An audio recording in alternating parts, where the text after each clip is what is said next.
जब पूरी दुनिया भू राजनीतिक संकटों, युद्ध की आहटों और महाशक्तियों की तनातनी में उलझी हुई थी, उसी समय भारत ने चुपचाप एक ऐसा आर्थिक कदम उठा लिया जिसने वैश्विक बाजारों में हलचल मचा दी है। यह कदम कोई मिसाइल या टैंक नहीं था। यह था एक व्यापारिक संधि जिसे भारत ने जापान के साथ मिलकर पूरी गुप्तता से तैयार किया और अब दुनिया के सामने लाकर यह दिखा दिया कि भारत न केवल एक रणनीतिक ताकत है, बल्कि अब आर्थिक मोर्चे पर भी निर्णायक वार करने की क्षमता रखता है।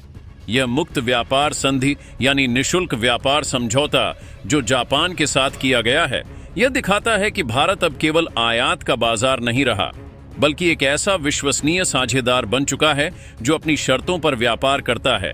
इस समझौते के तहत भारत से जापान को निर्यात होने वाली 44% वस्तुएं अब पूरी तरह से करमुक्त यानी बिना किसी शुल्क के पहुंचेंगी। इसमें मुख्य रूप से इलेक्ट्रॉनिक्स, फार्मा, वस्त्र निर्माण, खाद्य प्रसंस्करण और रत्न तथा आभूषण शामिल हैं। जापान जैसी तकनीकी महाशक्ति के साथ यह समझौता भारत के उन लाखों उद्योगों के लिए नई जीवन रेखा बनेगा जो वैश्विक प्रतिस्पर्धा में अब तक पिछड़ते आ रहे थे। अब इन उद्योगों को जापान का विशाल बाजार मिलेगा और भारत की फैक्ट्रियों में एक नई ऊर्जा का संचार होगा। यह समझौता केवल सामानों तक ही सीमित नहीं है, इसमें भारत के सेवा क्षेत्र को भी शामिल किया गया है, जिससे हमारे सॉफ्टवेयर विशेषज्ञ, चिकित्सक, अभियंता और शिक्षक अब जापान जाकर बिना अधिक जटिल प्रक्रियाओं के काम कर सकेंगे। यह भारत के लिए एक सुनहरा अवसर है अपने युवाओं की प्रतिभा को वैश्विक स्तर पर साबित करने का। अब तक भारत की पहचान सिर्फ एक विनिर्माणकर्ता या परंपरागत सेवा प्रदाता की थी, लेकिन इस समझौते के बाद जापान जैसे उच्च गुणवत्ता मानकों वाले देश में जब भारतीय उत्पाद और सेवाएं स्वीकार की जाएंगी तो भारत की विश्वसनीयता कई गुना बढ़ेगी। दूसरी ओर चीन को इससे तगड़ा झटका लगा है, क्योंकि जापान का आयात बाजार अब चीनी उत्पादों से हटकर भारतीय वस्तुओं की ओर झुकेगा। जापान और चीन के बीच पहले से ही कूटनीतिक तनाव रहा है और भारत ने इसी तनाव को अवसर में बदलते हुए चीन की आर्थिक पकड़ को धीरे धीरे कमजोर करना शुरू कर दिया है। यह व्यापारिक हमला कोई लाउड नहीं है, लेकिन इसका प्रभाव दीर्घकालिक और गहरा है। अब जब जापान के बड़े रिटेल स्टोर और ऑनलाइन मंचों पर भारतीय उत्पाद प्रमुखता से दिखने लगेंगे तो यह चीन के सस्ते लेकिन संदिग्ध गुणवत्ता वाले सामान को सीधी चुनौती होगी। भारत ने इस समझौते के जरिए यह भी संकेत दे दिया है कि वह केवल पश्चिमी देशों पर निर्भर नहीं रहेगा, बल्कि एशिया के भीतर भी मजबूत गठजोड़ बनाकर अपने लिए नए अवसर तैयार करेगा। यह समझौता आत्मनिर्भर भारत की संकल्पना का वह विस्तार है जिसमें देश केवल घरेलू उत्पादन तक सीमित न रहकर उसे वैश्विक मांग से जोड़ता है। इस समझौते के लागू होते ही भारतीय वस्त्र उद्योग, चमड़ा उद्योग, हस्तशिल्प और कृषि आधारित उत्पादों को जापान में विशेष छूटें मिलेंगी, जिससे भारत के छोटे और मध्यम उद्योगों को वैश्विक पहचान मिलेगी।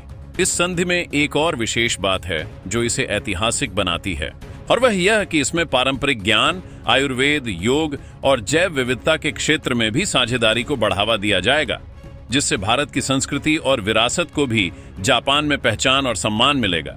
जापान के साथ यह समझौता न केवल व्यापारिक अवसरों का पुल है, बल्कि यह भारत की नर्म शक्ति यानी सौम्य प्रभाव को भी अंतर्राष्ट्रीय स्तर पर स्थापित करने की दिशा में एक सशक्त कदम है। और सबसे अहम बात यह कि इस पूरे समझौते में भारत ने कहीं भी अपनी संप्रभुता या हितों से समझौता नहीं किया, बल्कि पूरी संप्रभुता और आत्मविश्वास के साथ अपनी शर्तों पर एक मजबूत और संतुलित समझौता किया है, जो बताता है कि भारत अब व्यापार की दुनिया में भी एक परिपक्व खिलाड़ी बन चुका है। आपको क्या लगता है, क्या यह भारत जापान व्यापार संधि आने वाले वर्षों में भारत के आर्थिक परिदृश्य को पूरी तरह बदल देगी? और क्या यह समझौता चीन को उसकी खुद की एशियाई जमीन पर हराने का रास्ता खोल देगा? अपनी राय हमें जरूर बताइए, और यह वीडियो अगर आपको महत्वपूर्ण और प्रेरणादायक लगा हो तो इसे अधिक से अधिक लोगों तक पहुंचाइए, क्योंकि यह कहानी है भारत की, जो अब केवल सुनने वाला नहीं बल्कि दुनिया को अपनी शर्तों पर दिशा देने वाला बन रहा है। भारत और जापान के इस ऐतिहासिक समझौते के बाद अब ऑस्ट्रेलिया, दक्षिण कोरिया, वियतनाम और इंडोनेशिया जैसे एशियाई देश भी भारत के साथ व्यापारिक संबंधों को नई दृष्टि से देखने लगे हैं, क्योंकि जापान जैसा अनुशासित और गुणवत्ता संवेदनशील राष्ट्र जब भारत के साथ इस स्तर की भागीदारी करता है तो यह एक संकेत बन जाता है कि भारत अब भरोसेमंद साझेदारों की पहली पसंद बन रहा है। इससे उन राष्ट्रों को भी प्रेरणा मिल रही है जो चीन के एकाधिकार से परेशान थे, और अब उन्हें भारत के रूप में एक ऐसा विकल्प दिखाई दे रहा है जो न केवल आर्थिक रूप से स्थिर है, बल्कि लोकतांत्रिक मूल्यों वाला और वैश्विक व्यवस्था का जिम्मेदार भागीदार भी है। यही कारण है कि आने वाले महीनों में भारत के साथ ऐसे ही समझौतों की श्रृंखला देखने को मिल सकती है, जो केवल व्यापार नहीं बल्कि तकनीकी सहयोग, शोध, ऊर्जा सुरक्षा और रक्षा निर्माण जैसे क्षेत्रों में भी नई संभावनाएं खोलेंगी और भारत को एक बहुआयामी शक्ति के रूप में स्थापित करेंगी। वहीं इस समझौते से भारत के अंदरूनी क्षेत्रों में आर्थिक जागृति का एक नया युग शुरू होगा। उत्तर प्रदेश, बिहार, झारखंड और ओडिशा जैसे राज्यों में जो अब तक सीमित संसाधनों और बाजारों के अभाव में पीछे छूट जाते थे, अब वहां के उद्योगों को जापान जैसे देश से सीधे ऑर्डर मिलना संभव होगा। इससे न केवल क्षेत्रीय असमानता में कमी आएगी, बल्कि देश के ग्रामीण और कस्बाई युवाओं को भी वैश्विक व्यापार का हिस्सा बनने का अवसर मिलेगा। यह डिजिटल भारत और स्किल इंडिया जैसे अभियानों को जमीन पर उतारने की दिशा में निर्णायक कदम होगा, क्योंकि जब देश के हर कोने से कोई युवा वैश्विक आपूर्ति श्रृंखला का हिस्सा बनेगा, तभी भारत की आर्थिक आत्मनिर्भरता सच्चे अर्थों में साकार होगी।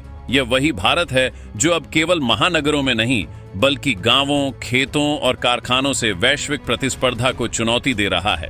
इस व्यापार संधि का सबसे महत्वपूर्ण सामाजिक प्रभाव यह होगा कि यह भारत के लाखों कारीगरों, शिल्पकारों और पारंपरिक उद्योगों को अंतर्राष्ट्रीय स्तर पर पहचान दिलाएगा। अब बनारस की बुनाई, कांचीपुरम की साड़ियों, कटक की चांदी की नक्काशी और भुज की कढ़ाई को जापान के बाजार में एक विशिष्ट स्थान मिलेगा, और यह सांस्कृतिक व्यापार का एक नया अध्याय होगा। साथ ही यह युवाओं को यह एहसास दिलाएगा कि उनका पारंपरिक कौशल भी ग्लोबल मंच पर कीमती है। इससे न केवल सांस्कृतिक विरासत बचेगी, बल्कि रोजगार और सम्मान दोनों की वृद्धि होगी। यही असली आत्मनिर्भर भारत है, जिसमें परंपरा और आधुनिकता साथ चले, गांव और ग्लोबल दुनिया एक साथ जुड़े, और भारत न केवल एक आर्थिक शक्ति बने, बल्कि अपनी संस्कृति, कौशल और विवेक के साथ दुनिया का पथ प्रदर्शक भी बने। इस समझौते का एक और दूरगामी असर भारत जापान के आपसी संबंधों में उस विश्वास और साझेदारी को और मजबूत करेगा जो दोनों देशों के बीच पिछले कुछ दशकों से लगातार विकसित हो रहा है।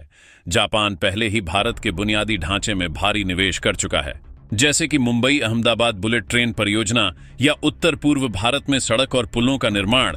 लेकिन अब यह सहयोग सिर्फ निर्माण या निवेश तक सीमित नहीं रहेगा। अब जब व्यापार का रास्ता कर मुक्त और खुला हो गया है, तो जापानी कंपनियां भारत में निर्माण संयंत्र लगाने की दिशा में तेजी से कदम बढ़ाएंगी, जिससे भारत में निर्माण करों का सपना जमीन पर और तेजी से साकार होगा। इससे तकनीक का स्थानांतरण, कौशल विकास और स्थानीय रोजगार में भारी उछाल आएगा, और भारत न केवल निर्यातक बनेगा, बल्कि वैश्विक निर्माण केंद्र के रूप में भी उभरेगा। इसी के साथ इस व्यापारिक गठबंधन ने चीन की उस रणनीति को सीधी चुनौती दी है जिसके तहत वह एशिया में एक छिद्र आर्थिक वर्चस्व बनाए रखना चाहता था। जापान के साथ भारत की यह भागीदारी एशिया में एक नई धुरी बना रही है, जहां लोकतंत्र, पारदर्शिता और बराबरी के सिद्धांतों पर आधारित व्यापार को बढ़ावा दिया जाएगा। यह मॉडल उन देशों के लिए एक प्रेरणा बनेगा जो चीन की कर्ज जाल नीति से परेशान होकर अब वैकल्पिक साझेदार ढूंढ रहे हैं। भारत ने यह दिखा दिया है कि बिना दबाव बनाए केवल पारस्परिक सम्मान और हितों की बुनियाद पर भी मजबूत अंतर्राष्ट्रीय गठजोड़ बनाए जा सकते हैं। यही कारण है कि इस समझौते को केवल एक आर्थिक करार नहीं, बल्कि एक वैचारिक बदलाव की शुरुआत माना जा रहा है, जिसमें भारत आर्थिक हितों के साथ साथ वैश्विक मूल्य प्रणाली में भी नेतृत्व करता दिखाई दे रहा है। और यही नेतृत्व भारत को इस दशक की सबसे निर्णायक शक्ति बना देगा। दोस्तों, इस पर अपनी राय कमेंट बॉक्स में जरूर बताएं।